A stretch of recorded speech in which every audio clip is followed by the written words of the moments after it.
Oh God. Oh no. No, what is this? What am I listening? What am I hearing right now? What am I seeing? What is this real? Did someone really make this? Who made this? This guy made this. You made this. Why have you done this, James Nguyen? Huh? Give me some damn answers. Why is this a Windows 98 screensaver? Why did this take 4 years to produce? I need answers. So guys, Birdemic, shock and terror. Ooh, this is possibly the ultimate in bad movies. Yes, I know. This could possibly surpass The Room, even.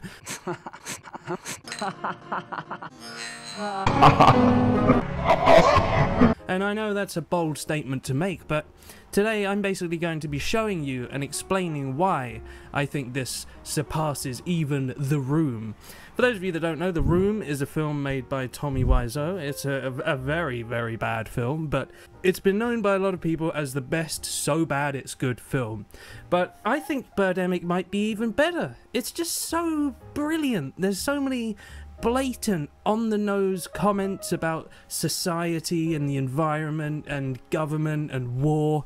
But there is scientific evidence to show that because of our burning of fossil fuels and creating greenhouse gases, which is causing global warming, it's raising the temperature of the seas, and species like the krill are dying. So many bird species can't find food. Okay, thanks Wikipedia. The story behind it is also brilliant, because I think what makes a good bad movie isn't just a bad movie. It should be someone that was really, honestly trying hard to make a masterpiece, but was so inept that they failed. A massive, epic failure. Now, I hate using that term, but it's perfect for a film like this. When you have a film like The Amazing Bulk, or even Birdemic 2, or possibly Sharknado 2, these films were all trying to be bad, trying to be so bad it's good. And when you try to be bad, the film ends up being just bad. When you try to make a masterpiece but fail, that's when we have the beauty of so bad it's good. So this is the first in my new series of so bad it's good films. We're going to be taking a look at Birdemic. We're going to be taking a look at some of Neil Breen's films. His new film has come out. It's called Pass Through.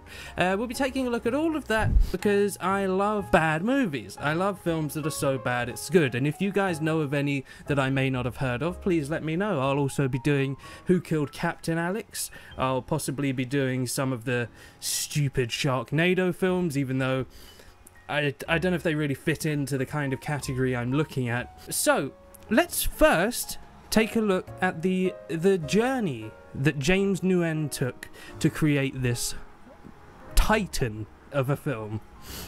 So Birdemic, Shock and Terror had quite the production to it, and basically James Nguyen had to create this film only from funds supplied by his day job. Because of this, he started production in 2006 and it took 4 years to produce. He had a lot of time constraints, so he was mainly filming on the weekends. He also had a lot of financial restraints, of course, and issues distributing the film. So he's very much inspired by Alfred Hitchcock, and he seems to think that he is in the same league as Alfred Hitchcock. Funnily enough, the movie was inspired by Alfred Hitchcock's 1963 film The Birds. The Birds starred actress Tippi Hedren, who appeared in Nguyen's earlier film Julian Jack. I thought that was quite interesting, actually, and that might be why he thinks he's some marvelous director. You guys have special effects going on. Birdemic, Shock and Terror is supposed to be a very serious romantic thriller. Hitchcock. Romantic thriller? Yes. I think that it's a good film based with the condition that what I had to work with. How much did this cost? It's a little less than $10,000. And where'd you get the birds? It's just a 3D animated birds, and I hire a student from Academy of Art out of San Francisco, the animators. I think that from a distance, I think those eagles and vulture look pretty realistic and shocking and terrifying. You know, just like a $100 million picture, Hollywood style. You think this looks like a $100 million picture? Well, I think from a distance, you know, from a From a distance. From a distance, okay? From like back here or out the room or. What in the world? Anyway, there was some funny problems during filming. Nguyen instructed star Whitney Moore not to socialise with her co-star Alan Bagg after filming. On the commentary, Moore said they didn't get permits to film at specific locations, instead just showing up and sometimes getting kicked out. She said at one point they were filming on a public jogging trail and Nguyen started yelling at joggers who were getting in the shot. Moore told him not to yell at people who weren't associated with the film, and he responded by refusing to talk to her for 3 weeks. He gave her direction using her co-star Bagg as an intermediary. This man is insane. He's a crazy man. The film was produced with a budget of $10,000, but the distributors have spent more on marketing than it cost to produce the film and purchase the rights. There weren't a lot of crew members on the movie, and the actors performed many of the roles that would normally be performed by crew members. They often held their own microphones, sometimes between their knees. Moore was in charge of the makeup after the first 2 makeup women quit. The film uses fake names for crew members in the credits in order to appear more legitimate. So, what's funny is how Nguyen started promoting the film. Nguyen travelled to the Sundance Film Festival in Park City, Utah to promote the film Freelance, handing out flyers to passers-by from his van, adorned with stuffed birds and paper signs that read Birdemic.com, spelling Birdemic wrong in his haste, and Why did the eagles and vultures attacked? And renting out a local bar to screen the film. Word of mouth eventually gave Birdemic attention from horror movie websites Dread Central and Bloody Disgusting. If we look on IMDb, the film didn't do very well. Like, you know, it did really badly. There is actually a sequel called Birdemic 2, The Resurrection. However, James Nguyen obviously found out through one way or another that people only liked Birdemic because it's terrible. And through that, he decided to make a film purposefully terrible. Hi. And that ruined it. That absolutely ruined it.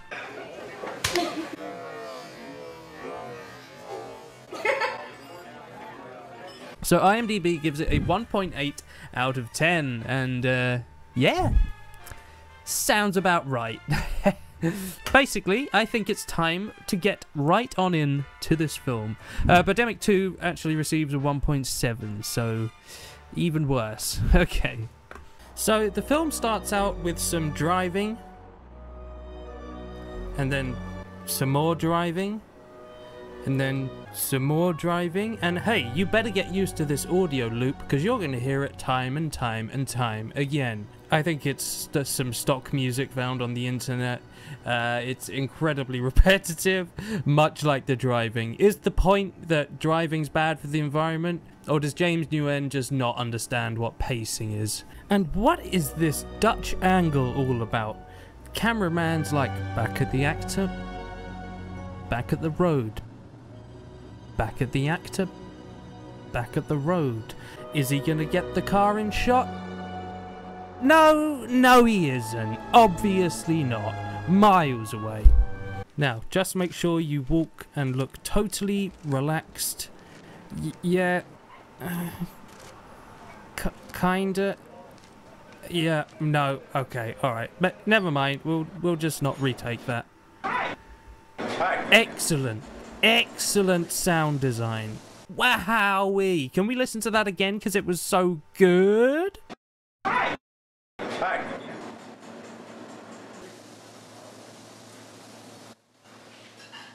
Here's the menu.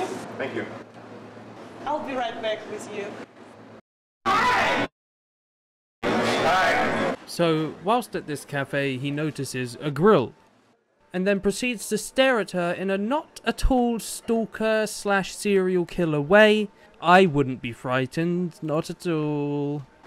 Now, he sees his opportunity. It's time to strike. He pounces like a puma, hunting her down, stalking his prey. He's got her. Excuse me, miss. Yes? I don't mean to bother you. What? I think I know you from somewhere. Really? Yeah, did you go to San Mateo High School? Yeah, how'd you know that? I went there too. So are you from here? Not really. My mother lives up here, but I'm from San Francisco. Amazing dialogue. San Jose. I remember you now. You were my English class. I was. Yeah, I sat 2 seats behind you. You remember that far? Yeah. So, what do you do? I'm a fashion model. And a beautiful one, too. Amazing chemistry. So after this conversation, he finds that he hasn't had enough. So he goes in for round 2. Natalie! Pounces like a puma. Attack! Hi again. So next up we are treated to just about the most realistic example of a news station in a film. In other news today, the population of polar bears is declining rapidly. Why is it framed like this? Who knows? Will we ever find out? No, we won't. Also, have you ever heard an anchor speak like this? Many have died from starvation due to the difficulty of finding enough food, such as seals. No, you haven't. But this is one of many over-the-top, on-the-nose statements about the environment. Even though James Nguyen has stated before that there is no underlying environmental theme to this film, which is obviously nonsense. Next up, we are treated to even more driving, because we haven't had enough of that in this film so far. Is this filler, or is it a message about the environment? I'm not too sure. He then stops to get gas, or petrol, and then guess what, guys? He continues driving. Wahey! Are you excited? Because I bloody well am. This is exactly what I want to see in my films. It seems to be a message about the environment, because if it isn't, then this is some of the stupidest ideas for filler I've ever seen. This is also followed by some of the most excited acting I've ever seen. Okay, I'll give you that and 50% discount. Can we close the deal today? Can I place your order today? Great, thanks. We appreciate your business. Woohoo! Just look at the emotions pouring out of this guy as he closes a deal. Fantastic. Riveting. Hey, what's with all the noise? What's with all the noise? Caught the big fish. Yeah? How big was the sale? $1 million. A small loan of $1 million. Awesome, man! Biggest sale of my career. And this is how not to film a phone call. Natalie, Hey, Christy, what's up? I have great news for you. Victoria's Secret wants you to become their cover girl model. You're kidding. No, it's the real deal. That's great. Yeah, of course I'll do it. Thanks for getting me the gig. Congratulations again. Okay, I'll talk to you soon. Okay. All right. Now, okay, I'll talk to you later. Thank you again. All right. Okay, bye, Christine. What are you responding to? All she said was, okay, I'll see you later. And it seems like you're responding to like 4 or 5 different statements. Like, what? Okay, I'll talk to you soon. Okay. All right. Now, okay, I'll talk to you later. Again, there's this issue with the editing and the acting from this other lady on the phone. Very convincing, I must say. No, it's the real deal. Next up, we're treated to yet more riveting, excellent dialogue, displaying how much James Nguyen can really film a good romantic thriller.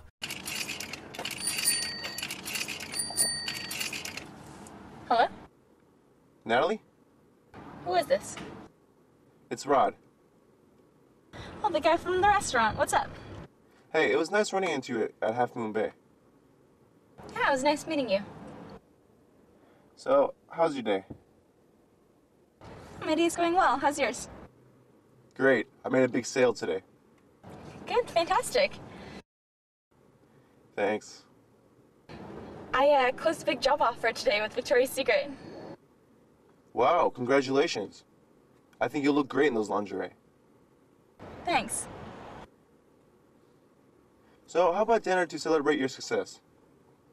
And I find a lot of the problems with this film are to do with the editing. There are too many pauses and gaps being left in the conversations, and it creates this really messed up pacing. None of the audio mixes well together, so there are just so many problems with this film.